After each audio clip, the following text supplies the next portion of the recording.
Have you ever wondered if elves were actually real? Not just the ones from Lord of the Rings or Santa's workshop, but genuine creatures that once walked among us?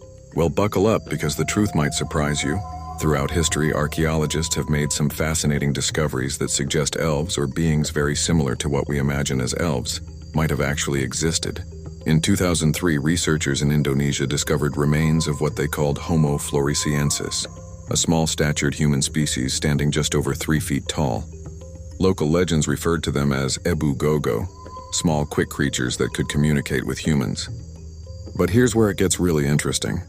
Ancient texts from various cultures describe encounters with elf-like beings.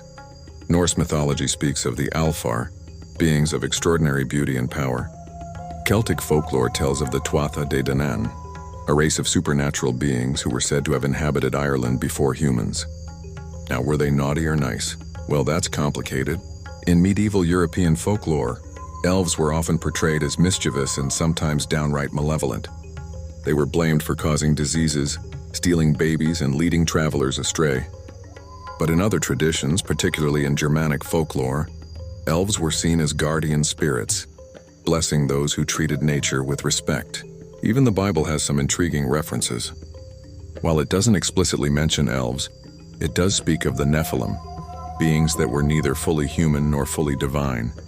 Some scholars suggest these could be the origin of elf legends, describing them as half-human hybrids with extraordinary abilities. What's particularly fascinating is the consistency of these stories across different cultures. From Japan's Yosei to Iceland's Huldufolk, similar descriptions keep popping up. Beautiful, powerful beings, smaller than humans, with pointed ears and a strong connection to nature. But here's the million-dollar question: are they still around?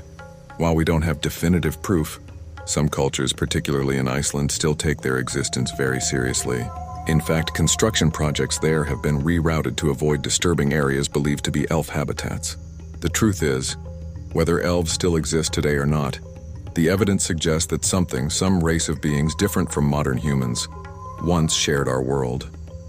Maybe they weren't exactly like Orlando Bloom in Lord of the Rings, but they left an indelible mark on human history and continue to capture our imagination to this day. So next time you hear rustling in the woods or find your keys in a place you swear you didn't leave them, well, maybe, just maybe, there's more to those old stories than we thought.